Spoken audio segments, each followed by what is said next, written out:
はい。皆さん、こんにちは。佐伯啓士です。ですね、今日は、新型コロナウイルスと現代文明というタイトルで、お話しさせていただきたいというふうに思ってます。実は私はですね、こういう、リモート講義というのをやるのが、これが初めてでして、あんまり居心地が良くはないんですけれども、普通は学生さんなり聴衆の方がおられるんで、なんか空気感っていうのがあるんですね。で、とりあえず喋り始めてみて、学生さんの反応を見ながら、内容を少し変えていったり、そういうことを割と講義ではよくやってたんですけれども、今日はそういうことができませんので、果たしてどういうことになるのか私にもよく分かりませんが、無事に最後までたどり着ければというふうに思っております。それでですね、今言いましたように、今日は、この新型コロナウイルスと、それを素材にしながら現代文明を考えるというふうな話を、したいんですが、どうして現代文明というふうに言ってるかと言いますと、この新型コロナウイルスは、我々の生活の本当にさまざまな側面に非常に大きな影響を与えました。で、さまざまな角度から分析することができるんですね。もちろんこれ医学、生理学、病理学でそちらの、方面からの、議論も随分あります。あるいはもちろんこれは経済にとっても非常に深刻な問題です。あるいは、情報の流れ、あるいはメディアですね。こういう観点から分析することもできるし、一つの政治論として見ることもできます。つまりいろんな個別の角度から問題にすることができるんですが、私自身はですね、今回の新型コロナというのは、もう非常に大きな文明、我々が生きているこの現代文明そのものを直撃したというふうな気がするんですね。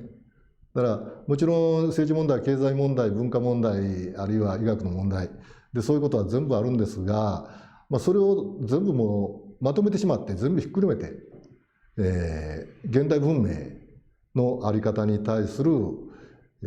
反省を迫ってきたというふうに考えてるんです。で、今日はそういう観点からのお話を、したいというふうに思ってます。で、もともとですね、人間も生物体ですから、生命体ですから、当然ながら自分の生命を守る。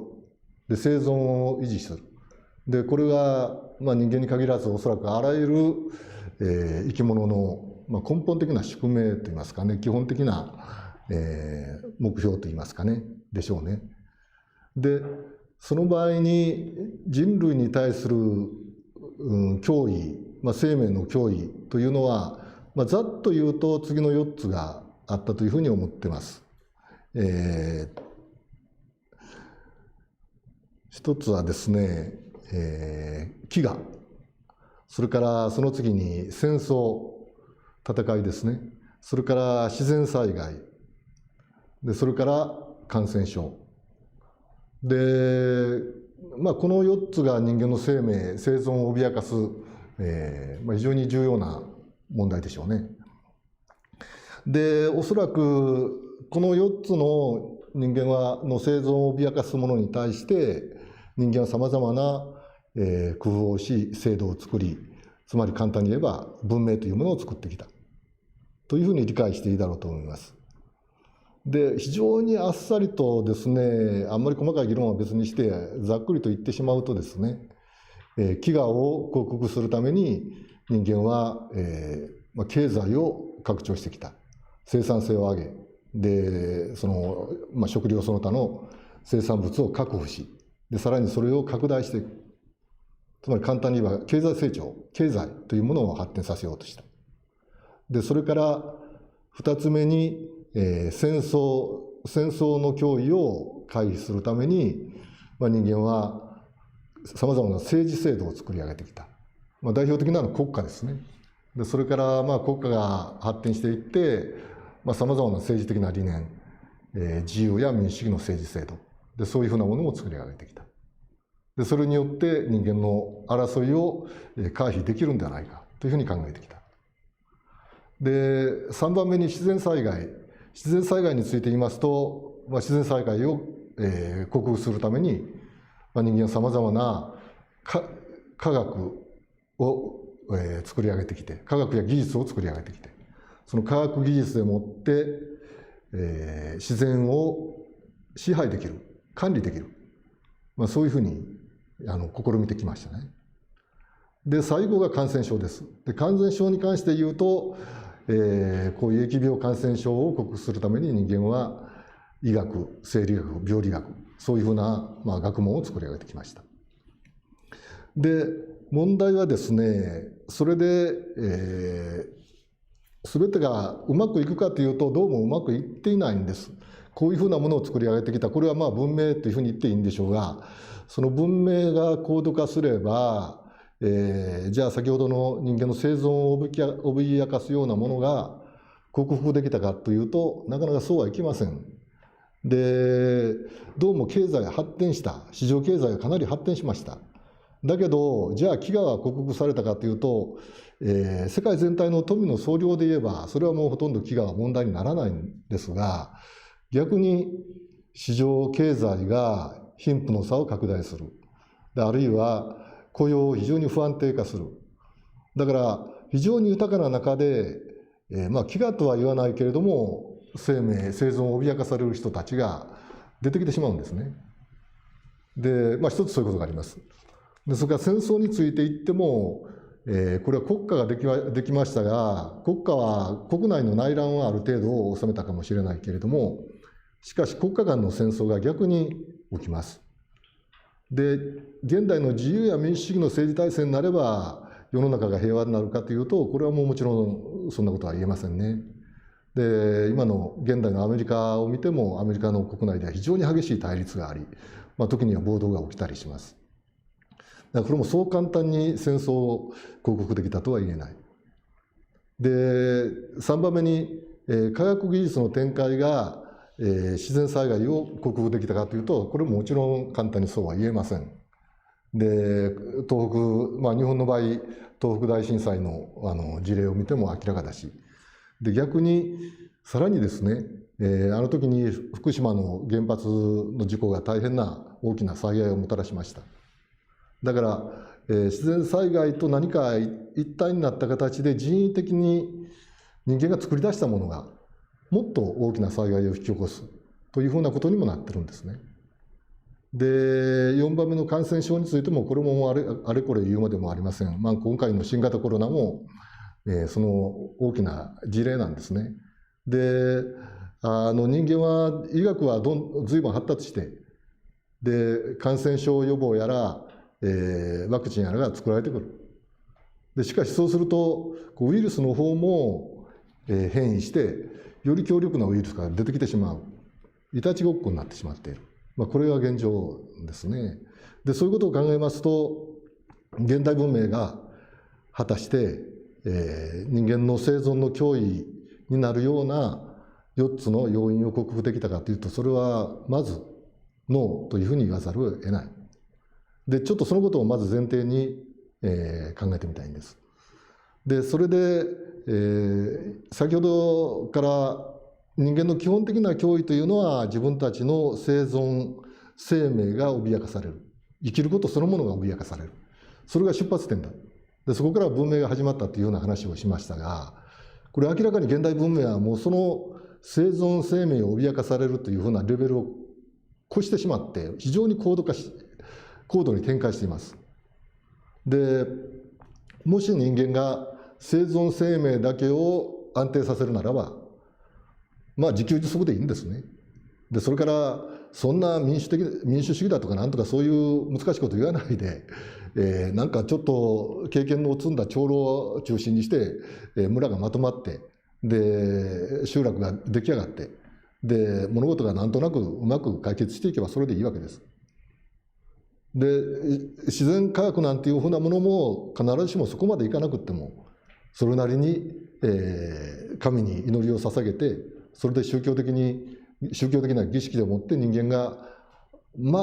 安定、精神の安定をそこそこ得ることができれば、なんとかやってきたんですね。でしかし明らかに現代文明というのはそういう領域をもうはるかに通り越してしまった。で一体どうしてそんなことになるのか。生存の確保、安定ではないもっと大きなものを我々は作り出してしまっている。でどうしてそういうことになるのかっていうのが私はちょっと気になるんです。それで一つこういう言葉がありますね。昔の古代ローマの、当時はパンとサーカスによったと。パンとサーカスで古代ローマ人は当時をしてた。当時っていうのは政治ですね。ガバナンスをやっていた。でこの場合に重要なのは、パンはこれはもちろん生存のためのものです。だけど同時にサーカスがなければならないってことなんですね。でサーカスがなければ政治っていうのはうまくいかない。つまり一つの社会っていうのは安定しない。別の言い方をすると、人々はパンだけでなくってサーカスも求めた。でこのサーカスを求めるっていうのは一体何なのか。サーカスは生活に直接関係ありません。我々が生きることには直接関係ないんだけれども、サーカスがなければ人々はどうもうまくいかない。面白くない。でそのことはかなり大事なことだと思うんですね。でこの簡単に言えば現代文明というのはこのサーカスがどんどん大きくなっていく。で現代ではもちろんパンもね、いろんなパンができて、昔はアンパンとジャムパンぐらいしかなかったんですが、今はもういろんなパンがサーカスやってるようなそんな状態になってしまいましたけれども、とにかくサーカスがなければならない。でこのことをですね、昔の、ちょっとあれだな、これと哲学者のエルンスト・カッシラーという人が、人間というのは一体何かと問うて、人間とは、ホモシンボリカスである。シンボルを操る、シンボル、象徴ですね。さまざまな象徴、シンボルを操る存在である。というふうに言ってます。で、私はカッシラーのこの人間の定義っていうのは非常に重要なものだっていうふうに思ってるんです。で、象徴を操るっていうことはどういうことかというと、今目の前にあるものだけではなくて、目に見えないもの、そういうものを人間は想像し、構想し、さらにそれを実現しようとすることができる。その目に見えないものは、これが象徴なんですね、シンボルなんですね。それをさまざまな形で人間は分析してみたり、絵に描いてみたり、あるいは、設計図を作ってみたり、何かそういう目に見えないものを扱うことができる。でそれは非常に大事なことで、生きて今食料を得て、それでここで食べて生存を確保するだけなら、それほど高度な、少なくともそれほど高度なシンボル操作は必要がない。だけど人間はどんどんシンボルを操作していく。例えば言葉です。言葉もこれも、実体としてここに何かがあるわけではないんですね。何かあるものに対して言葉を名付けることによって、言葉を与えることによって、そのものの意味を確定し、それを操作できるんだ。でそういう能力を人間は持っている。したがってその人間がシンボル操作の能力を持つというのは、文明が高度化する上で非常に、重要な、決定的なものだったというふうに思いますね。で、そういう観点からですね、改めて、現代社会、現代文明というものを改めて考えてみたいと思います。で、現代文明の大きな、特徴は、次の4つの柱からなっているだろうというふうに、とりあえず私は考えますね。で、1つは、グローバルな市場経済です。で、2つ目に、自由や民主主義を中心とするような政治制度。それから3つ目に、情報化、知識社会化が非常に急激に進んでいる。情報知識が非常に重要なファクターになっているってこと。それから4番目に都市化ですね。巨大都市が形成される。で、少なくともこの4つが現代文明を特徴づける、社会的なファクターだというふうに思います。で、それでですね、今回のコロナウイルスというのは、この4つの、ファクターに対して非常に深い関係が持っている。で、まず今回の新型コロナがこれほど世界中に拡大したのは、これはもうあれこれ説明するまでもなくグローバリズムの問題です。グローバル化が非常に進んでしまったから。だから一気に世界に拡大しましたね。で、同時に世界各国がこれを感染症を食い止めるために、このグローバル化を止めようとしたんですね。国境を閉鎖して、で、人の流れを抑え、物流を抑えた。だか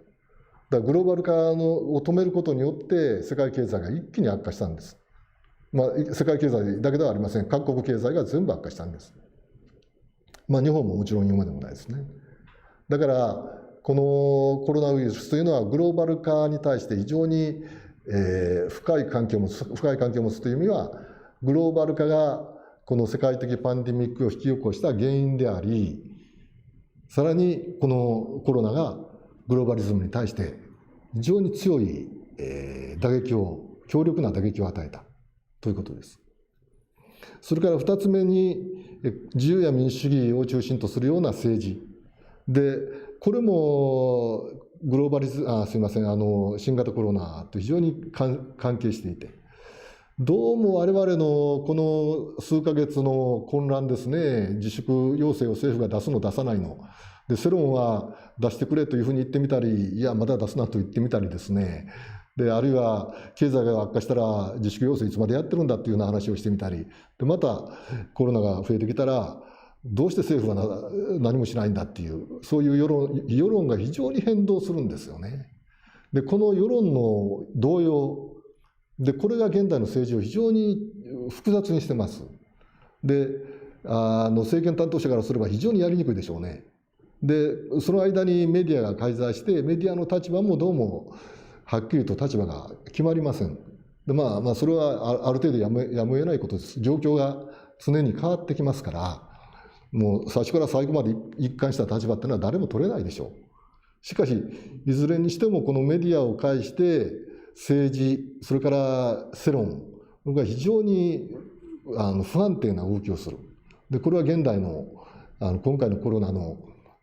まあその社会的な状況を見た場合に一つの大きな特徴でしょうね。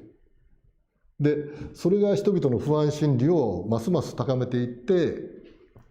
まあ、パンデミックの前にまずパニックが起きるというふうなことになります。で、その場合にですね、もう一つここで重要な役割を果たしたのは、この情報知識で、現代は一種の知識社会です。で、政治においても、まあ、あらゆる我々の生活において、知識というものが、情報知識というのが非常に重要な役割を果たす。で、今回の場合にも、専門家と称せられる人たちが随分、マスコミにも登場するし、政策策定にもかかりました。で、これはある意味で当然のことなんですね。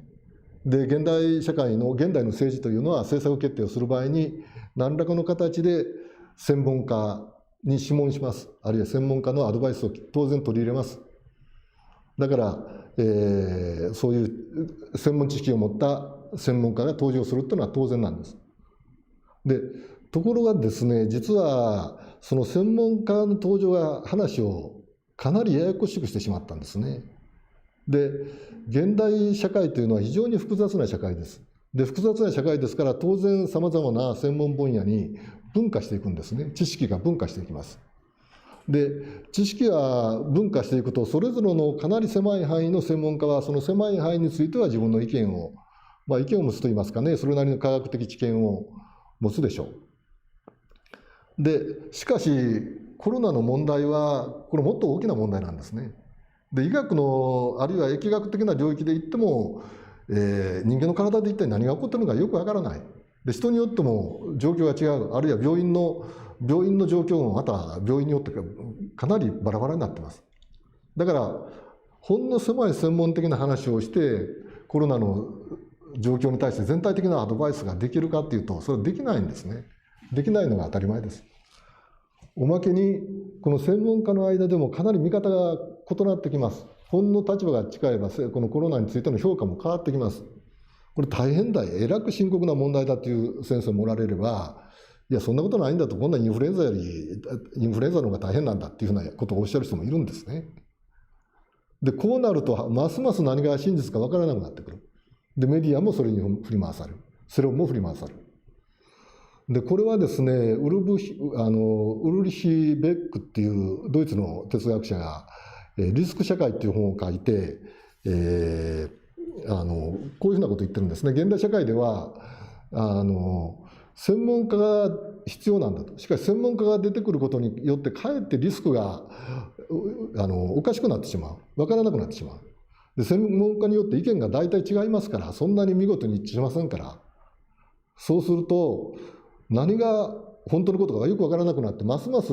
話が混乱してくるので、これが事態をもっと悪くするっていうふうなことを少し書いてますけれども、そういうことは現にそれは受けますね。しょうがないと思います。不確実性っていう言葉とね、リスクっていう言葉はちょっと違う。リスクっていうのはある程度は確率計算ができる。しかし不確実性、不確定性、アンサーティンティ。でこれはほとんどもう経験的データがないもので、全くほぼ新しい未知の事態なので、予測できない。で今回のコロナは今リスク社会という話をしましたが、本当はこれは不確定性社会なんですね。不確定性に我々は襲われた。だから誰もがどういうふうに推移するかわからない。ところがさまざまな情報が飛び交い、情報が必要なんです。不確定だからもっと情報を必要とする。何が真実かわからない。だからちょっと面白いのは、トランプ大統領が出てきて、随分そのフェイクっていう言葉が入りました。あるいはポストトゥルースっていう言葉が随分言われましたが、それをここに当てはめてみると、専門家が出てきても本当のところ真実は何かっていうのはわからない。だから一種の何もかもがフェイクに見えてしまうんですね。そういうことが起きたと思います。それから都市化については言うまでもないでしょう。このコロナが巨大都市を襲って、巨大都市に非常に大きな影響を与えた。むしろ地方都市はあんまりそれほど被害を被らなかったというふうなこともあります。でさてですね、今現代文明を新型コロナが、襲って、何か我々はその現代文明の中で右往左往しているといいますか、大変な混乱状態に陥ったと言いました。で現代文明はその新型コロナに非常に脆弱であったということなんですね。でちょっとそのことをもう少し一方違う観点からもう少し進めてお話をしたいんですが、考えてみたいんですが、現代文明というのは一体何かというと、非常に本質的にといいますかね、簡単に言ってしまえば、現代文明というのはヨーロッパの啓蒙主義が生み出した近代社会、もしくは近代主義というものを極限まで推し進めてきたものだろうというふうに言えると思いますね。で近代主義というのは一体何かというと、人間は合理的な理性でもって科学を作り、それを技術に応用して、それによって自然を支配する。で、それによって幸福を増進する。それからもう一つは、人間は自由やら平等というものを非常に重要な価値だというふうに考え、でそれによって自由や平等、民主主義を実現していく。でさらに人間はごく自然に持っている欲望を解放していく。そのことによって幸福を増進する。基本的にこういう考え方ですね。この合理的科学技術によって自然を征服する。それから自由や民主主義によって欲望を解放していく。でこの2つのことが人間の幸福を増進する。しかもこれは人類に共通である。普遍的で価値である。というふうに考えるのが近代主義だっていうふうに言っていいでしょう。で例えば、もうだいぶ前にだいぶ前だってもう1970年代ですかね、亡くなった有名な政治哲学者のレオ・シュトラウスっていう人は、そういうものを指して近代のプロジェクトというふうに言ってます。近代の企てである。でこれまたドイツの、哲学者ハーバーマスは、近代とは、未完のプロジェクトである。私が今言ったようなことが永遠と続く、未完のままで永遠と続くんだというふうに言っている。でそれでですね、面白いのは、レオ・シュトラウスという人はですね、この近代のプロジェクトがどうもうまくいかない。で、今、彼は1963年に現代の危機っていう講演をしてるんですが、その現代の危機っていう講演の中で、近代のプロジェクトが失敗したというふうに言ってるんですね。西洋近代社会が生み出した、啓蒙主義が生み出した、その近代主義がどうも失敗した。そういうふうに言ってます。で、それはどういうことかというと、結局は近代社会が、生み出したものが、どうも本当の意味で人間を幸福にはしてない。で、例えば経済は発展して豊かになった。経済は発展して豊かになったけれども、それが人間の徳、バーチューですね。人間性を高めたかというと、人間の性全然高まっていない。むしろ人間のその徳とか、あるいは、例えば、自己、節制ですね。自己を抑制する。あるいは他人に親切にする。勇気を持って何事かを行う。で、そういうふうな人間の持っている徳というものはむしろレベルが下がったじゃないか。あるいは人間が何か大事なものに命を懸けて、自分の生を生きる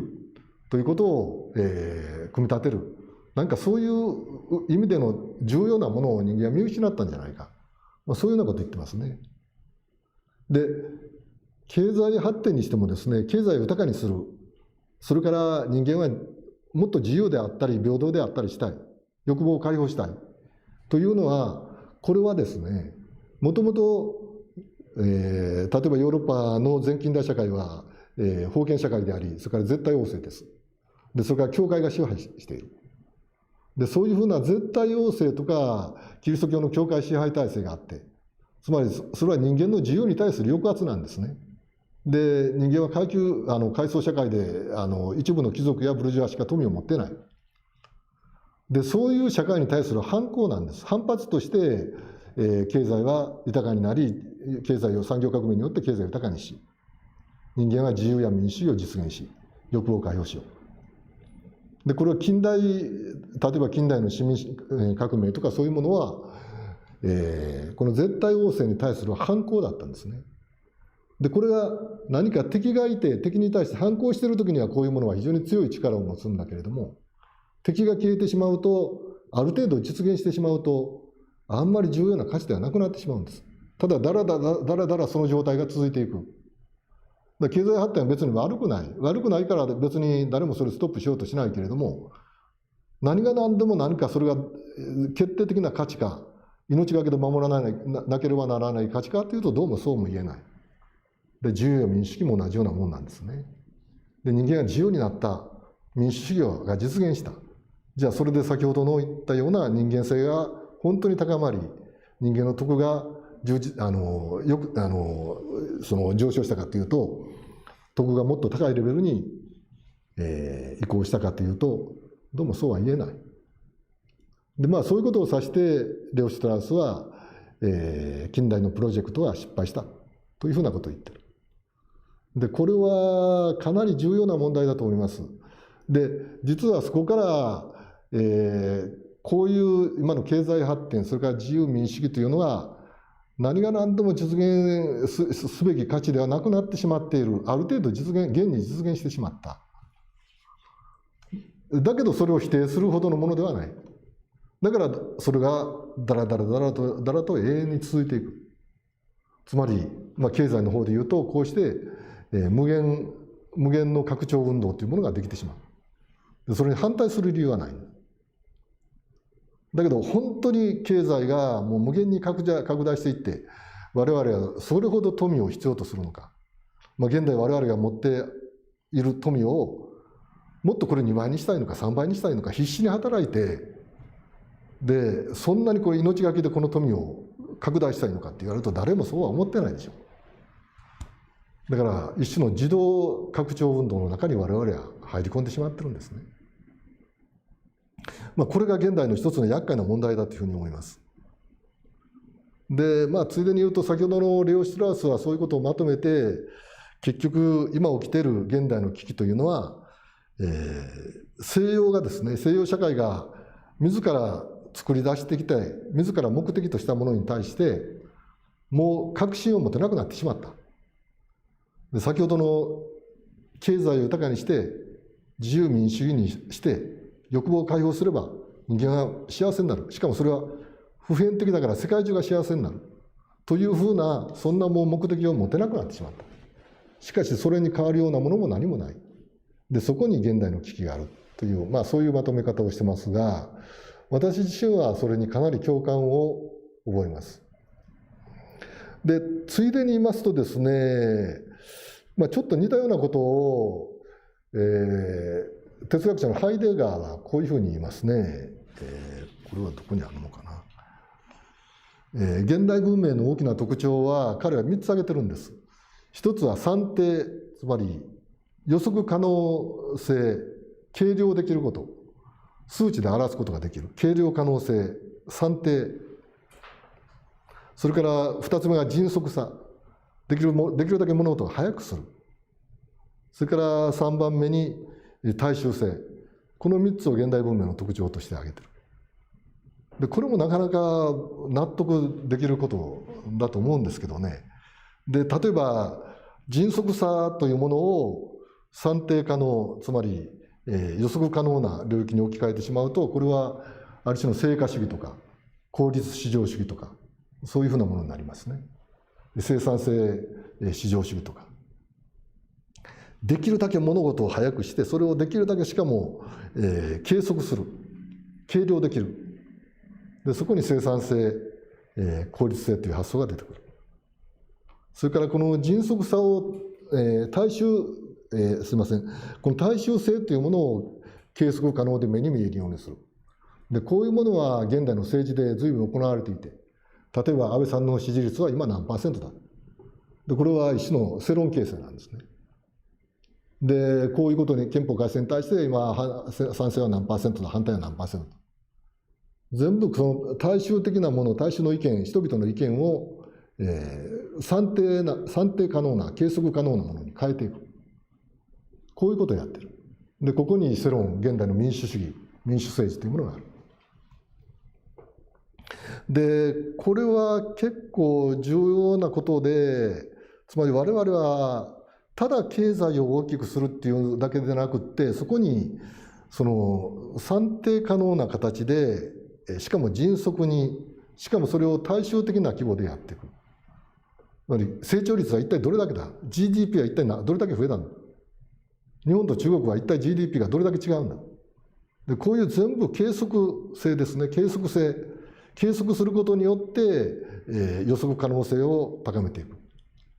つまりある種の科学的な手段を実証主義的な考え方をここに持ち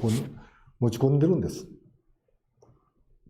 で、実証的なものというのは簡単に言えば、非常に簡単に数値化されたもの、非常に簡単な事実として表明されたもの、目に見えるもので、数字で描けるもので、そういうものです。で、逆に言うと、そういうものだけが現代文明の表層に現れてきて、現代文明を動かしていく、我々を動かしていくんです。で、実はこういうことをもっと昔に言っていた人がいてですね、で、それは有名なシュペングラーで、シュペングラーが大体100年前ですね、101年前ですか、1919年に西洋の没落っていう本を書いた。ちょうど第一次大戦の終わった時期ですね。この第1巻が1919年に書かれています。で、その中で、彼はですね、現代、この当時ですね、100年前ですけれども、100年前の当時の、文明の大きな特徴は何かというと、あらゆるものが貨幣、数字、大都市、それから大衆、それから技術、こういうもののタームで表現されていく。こういうところに表現される。だから、現代文明を象徴するものは何かというと、貨幣であり、数字、あるいは統計ですね、計量できるもの。それから巨大都市、それから大衆、それから技術主義、技術主義っていうのは物事をこういうふうにやればこういうふうに操作されてこういうふうに結果が出てくるという、先ほどの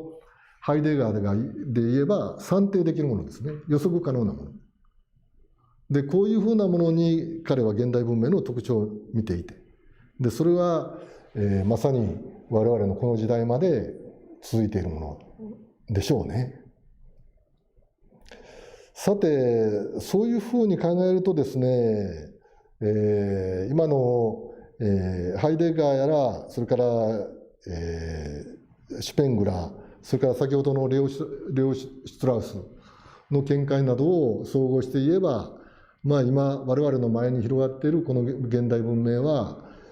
とにかく経済を無限に拡大していく。自由や民主主義、人間の平等性というものに対して絶対的な価値を与えて、それを世界中に広げていく。で、それから、さらに今言ったその目に見えるもの、算定できるもの、計量できるもので、そういうものを科学的対象として、この目に見える数値化できる、計量できるもので、それで予測ができるもの、こういうものに非常に重要な価値を与えてきた。で、我々どうもそれから逃れられなくなってしまっている。なんか我々の生活の中を見ても、とにかくあらゆるものをデータ化していって、数値化していって、計量可能にしていって、見える化、可視化するってことが非常に重要になってますね。で、統計化されないものはほとんど下手したら存在しないかのように、装われることもあります。で、客観性というものがこういう形で今、現れてきてるんですね。で、これは現代文明の非常に大きな特徴でしょう。それでですね、少し話を変えてというか、昔、私がまだ大学院生の頃だったんですけどね、シューマッハという人がいて、シューマッハという人が、スモール・イズ・ビューティフルという本を書きました。で、それは1973年に出版されたものです。で、世界的大ベストセラーがあった。で、シューマッハという人はドイツに生まれてナチスを逃れてイギリスにやってきて、イギリスで初め強制収容何かその収容所みたいなところに入れられたりしましたね。で、それから、結局戦後はイギリスで、石炭公社の、顧問をやったり、そういう仕事をやりました。で、彼がですね、面白いことを書いてるんです。で、こういうエピソードを披露してるんですね。彼がイギリスに来た時に、彼は農場で働いた。で、農場で彼に与えられた仕事は、牛の数を数えることなんです。で、彼はもともと統計学者だったんですね。統計を勉強してたんですね。で、牛の数を数える。で、毎日牛が32頭いたらしいんです。で、それを数えていた。ところが、ある日数えたら31しかいない。1匹っていうのか1頭というか、いないんですね。で、探してみたら森で死んでた。で、それを見つけたときに、彼は自分は全く間違えたことをやってたことに気づいたっていうんです。つまり、数だけしか自分は問題にしなかった。32頭いればそれでいいっていうふうにいつも思ってた。で、数を数えることじゃなくって、一頭一頭の牛の面倒を見て、一頭一頭の牛の状態を見ておれば、この牛を死なすことはなかっただろう。自分は全く間違えてた。で、そういうことを書いてます。で、要するに量の問題じゃなくて質の問題なんですね、大事なのは。で、牛をケアするってことが大事なんです。で、牛をケアできれば、本当は一頭死なせることはなかった。もっといい状態だった。牛にとっても自分にとってもいい状態なんですね。だけど、経済原則からすると、牛が一頭死んだって別に構わないんです。一頭死ねばまた市場に行って牛を買ってくればいい。で、32頭よりもそれが40頭になり、100頭になった方が農場の規模が大きくなって、それはいいでしょう。だけど、それはダメだと。そういう考え方としてはならない。というのが、シュマッハがそこで学んだことだっていうふうに言ってるんですね。ということは、一頭の牛をケアするためにやっぱり適切なサイズがいるんです。あんまりサイズが大きくなりすぎてはならない。大きくしていくことが別にいいことではない。かといって小さいことがいいっていう理由にはならないんですが、物事には適切なサイズがある。牛なら牛と人間の関係がうまくいって牛の状態を見れるような適切なサイズがで、そういう経済を作っていかないとダメだというようなことを彼は言っていて、で私は、昔、これもう大昔ね、もう随分前、半世紀ぐらい前にベストセラーになった本ですけどね、僕は皆さんにももう一度改めて読み返してもらいたいという気がしますね。で、随分そこで彼はいろんなことを言ってます。ですから例えば経済成長率が高ければ高いほどいいっていうふうな考え方をする必要はないんだと。だから経済成長が高いということは社会が急激に変化する。社会が急激に変化するということは人間の生活も我々の考え方も急激に変化することなんです。でそのことが本当に望ましいかどうかっていうのは、これはやっぱり我々が一つの価値判断をしていかなければならない。それ一つとっても経済成長が自動的に望ましいという話にはならないです。でさらに人間が効率性ばっかり追求すれば、おそらく人間の精神は非常に窮屈なものになっていって、人間関係もうまくいかない。だからそれはかえって効率性の実現を妨げるようになるだろう。これもなかなか面白いというか、もっともな議論だと思いますね。つまり、経済成長するにしてもいい成長と悪い成長があるんです。でそれから、成長する産業もあれば衰退する産業もあるんです。これは自動的にそうなるんですよね。でそういうことを我々は見極めていかなければならない。何を育てていくのか、何はもう諦めようというふうに考えるのか、何が大事なのか、そういうことを考えていかなければならない。でちょっと少し話を先にしまして、不要不急ってことをね少し考えてみたいんです。今回のコロナで、不要不急の外出を控えろっていう話が随分出ました。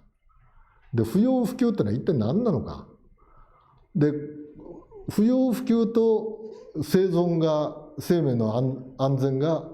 これ完全に対立したわけですね。不要不急の外出をすると命が危なくなるぞ。だから命を守るためには不要不急の外出をするなってこういうような話だった。でところが最初の言いましたように、現代文明というのは実はものすごい無駄なものによって作られてるんです。無駄なものっていうのは生命の安全、生存ということからすれば全く必要のないもの。サーカスってのは全然生存からすれば必要ないんですよね。我々が手にしてるこの巨大ビルも別に生存からすれば必要ない。でもうしょっちゅうグルメ番組も朝から晩までグルメ番組最近やってますが、グルメは結構なことですけれども、あんなものは別になかっても人間はいくらでも生存できる。つまり全部無駄なものです。ライブハウスにしてもそれはその楽しい場所ではあるけれども、別に生存の観点からすれば無駄です。だから無駄なもの、過剰なもの、こういうものがものすごくたくさんあって、この無駄なもの、過剰なものによってむしろ我々のこの文明というのは出来上がっている。だから不要不急っていうのは大事なんです。不要不急っていうのは先ほどの、サーカスの言い換えで、現代のサーカスが、小さなサーカスがいっぱい大都会にあっちこっちにあるわけですね。でそこへ我々は出かけていくんです。でそれは生命の安全とは関係ないからやめろって話になった。でこれはやっぱかなり大事な問題を含んでると思うんですね。でここで思い出すのは、ホイジンガーという人が、これ1938年なんですが、ホモ・ルーデンスっていう本を書いて、人間というのは遊ぶ存在である。遊ぶっていうのは生命の確保とか生存とは関係のない行為である。例えば古代ギリシャでオリンピックが始まった。オリンピックは神に支えられた祭典である。だからこれは人間の生存とは関係ない。だけどオリンピックというものでみんな遊んだ。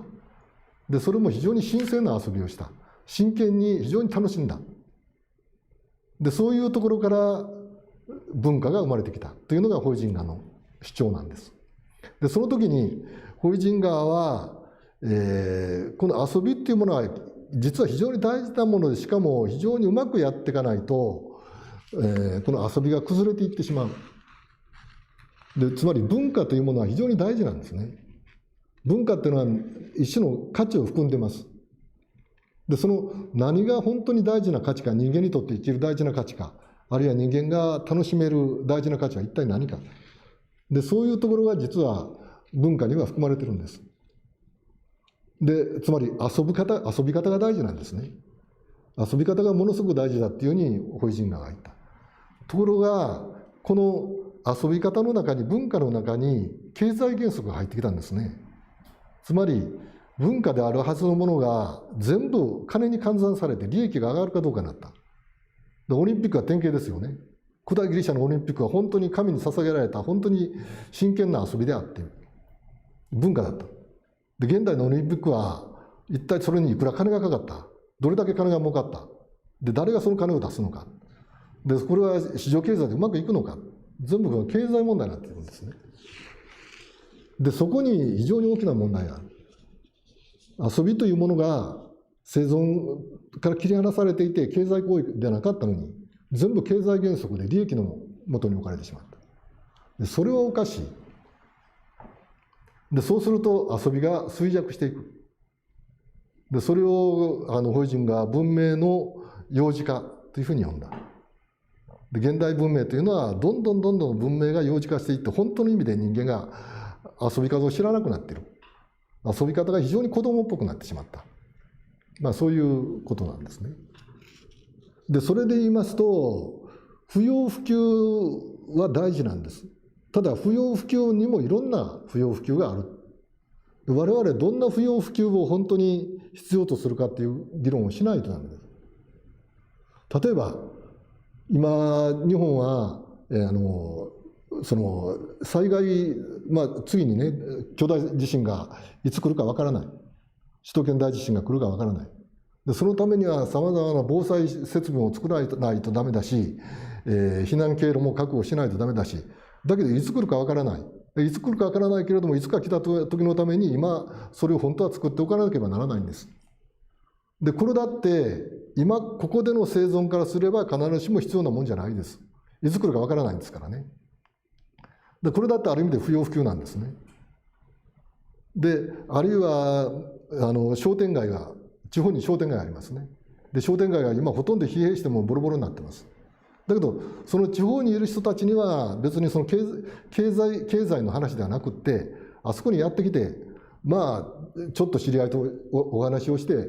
喋って一日過ごしてっていうことは非常に大事なんですね。で、これも不要不急なんです。だけどこういう不要不急はある意味でなければならないでしょう。で、非常に今回のコロナでちょっと特徴的だったのは、夜の街関連だとか、いろんなことが言われました。ライブハウスだとかエンターテインメントとか、ですからインバウンドだとか観光客が来なくなったとか。で、それで日本経済はものすごく停滞した、悪くなったというふうに言われている。で、それをなんとか元に戻そうという話をしている。で、それはそれで、そういうことが必要なんですが、その前に我々はどういう不要不急が本当に必要なのか、本当に我々の文化にとって必要な不要不急ってのは一体どういうものなのか。で、そういうことを少しそれこそ立ち止まって考えることが多分必要だと思うんですね。で、特に今の日本の状況で言いますと、医療とかそれから、教育だとか、それからさまざまな住環境、自然環境、それからその公共交通機関、こういうふうなものがこの十数年でもう相当疲弊しました。もう相当大きなダメージが起きました。で、その代わりに、ちょっと象徴的に言いますよ。別に悪いと言って意味で言ってるんじゃないけど、例えば新宿の歓楽街なんかはものすごい人が集まっている。ものすごいそこでお金が発生するわけですね。で、しかし医療や教育の方には全然お金が足りなくなってしまっている。で、このアンバランスを一体どう考えればいいのか。だから不要不急と必要なもののこのバランスを一体どうするのか。そこが非常に大事な問題になってますね。さて、それでもうちょっと喋りたいこともないわけではないんですが、現代の、この新型コロナの問題で、我々に突きつけられているのは、こういう物事の考え方の大転換です。で、我々は平凡な日常の生活、あるいは常識的な日常の性というものがどれぐらい大事かということを改めて知ったと思いますね、今回のことで。で、この平凡な日常を改めて、我々が必要な性というものをうまく組み立てていくっていうのは実はものすごく難しいことなんです。で、それは確かに一方では人間は快楽を追求してきてどんどん経済を拡大していってそれで自由の領域を拡大する、世界中飛び回りたい。で、そういうこともあるでしょう。しかしこの他方の側には、ほんの身近な空間を大事にして身近に親しくできる人を大事にしてで身近な情報を自分が生きていく上で必要な情報を非常に大事にする。で、そういうできるだけ小さくなったコンパクトな空間を大事にするという面もある。一方に遠心力的な作用があり、他方には求心力的な作用がある。こちらには拡張する作用があり、他方にはこちらには内向的に凝縮するような作用がある。で、その両方のバランスを取るってことが非常に大事なんですね。で、我々はひたすらとにかく拡張すればそれで幸せになるっていうふうな考え方はもう多分取る必要はない。そうではなくって自分にとって本当に大事なものは一体何なのか。自分の日常にとって必要なものは一体何なのか。で、自分にとって本当に自分が愛着を持てるものは一体何なのか。で、そういうことを考えてみる非常にいいきっかけになったんではないかと思います。最後にチェスタートンの非常に有名な、これは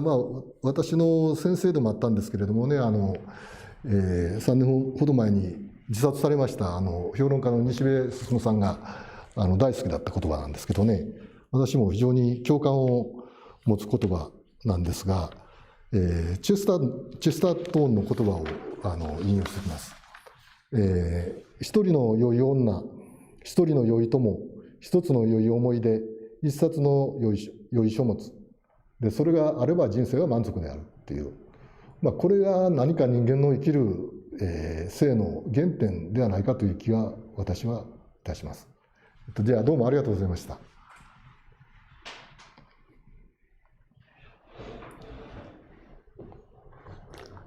まだこれからはい。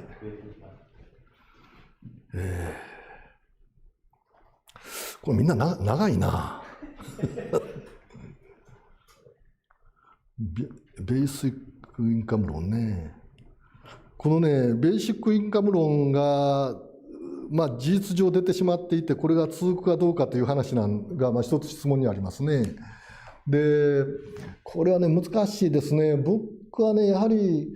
原則的にベーシックインカムというのは賛成ではないんです。つまり、経済というのはやはりやり取りだと思うんですよね。交換だと思うんです。だから何かを提供したことに対してお金をもらうというのは、これが経済の基本的な原則で、政府が、ベーシックインカムを一律に与えるっていうのは、非常事態にね、あり得る。だから、これを経済原則にしてはならないというのが、私の考えですね。ただ、今回のようなね、こういう非常事態には、それはもう、緊急事態としてはあり得るとは思います。それから、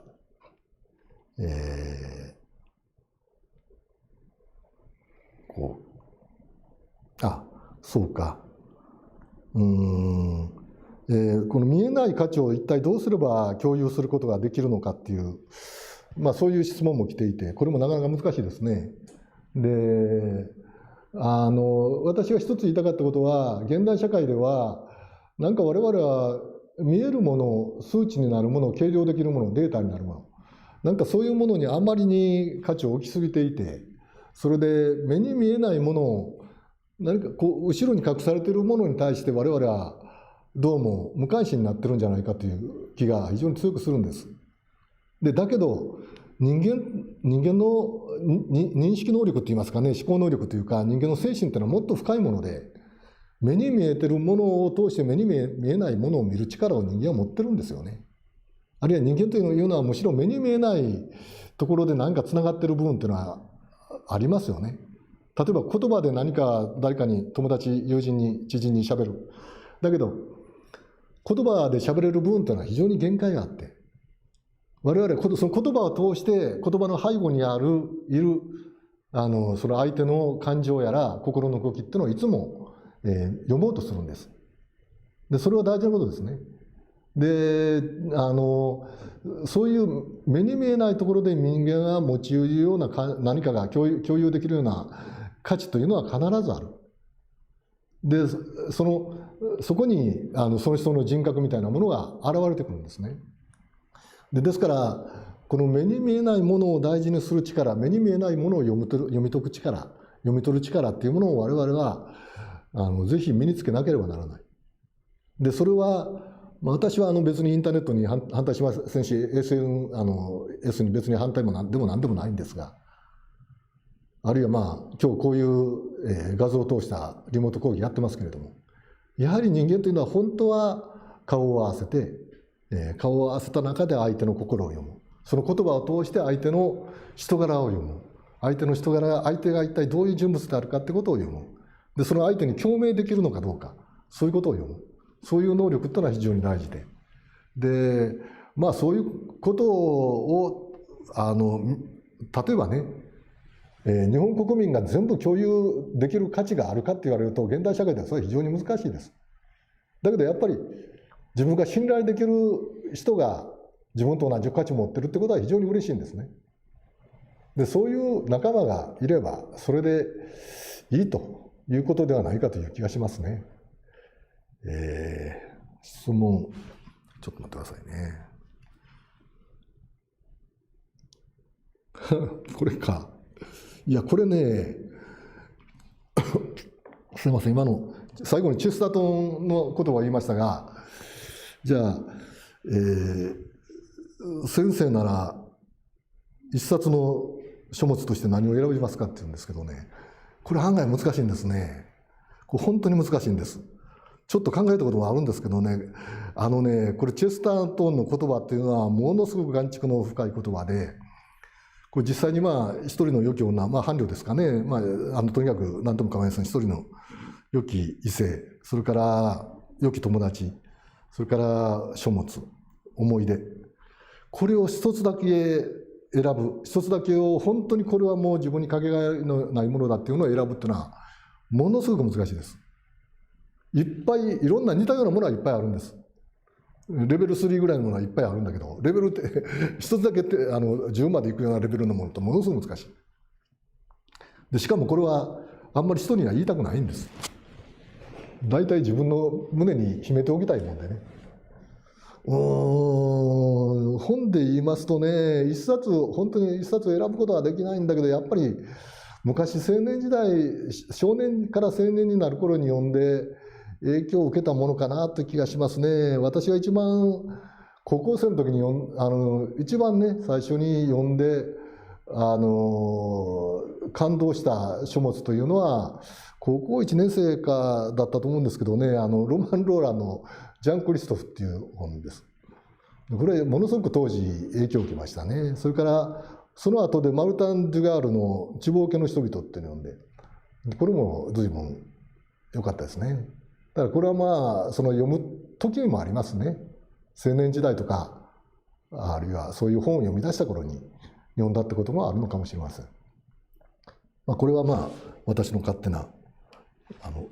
あれです。あれ消えてしまったな。ちょうど、質問事項がうまく消えてしまいましたので、もういやいいですいいです。もうちょうど時間もいいでしょう。はい。いずれにしてもこれ立ち止まって考えるというシリーズなんでね。私はなんか立ち止まってばっかりいますけれども、あんまりなかなか前に進みませんけれども、せっかくこういう災いを転じて福となすには、本当に一人一人の人が立ち止まって、できるだけなんていうんですか、あんまり細かいことではなくて、できるだけスケールの大きな形で物事を考えてもらいたいというふうに思います。じゃあどうも改めてありがとうございました。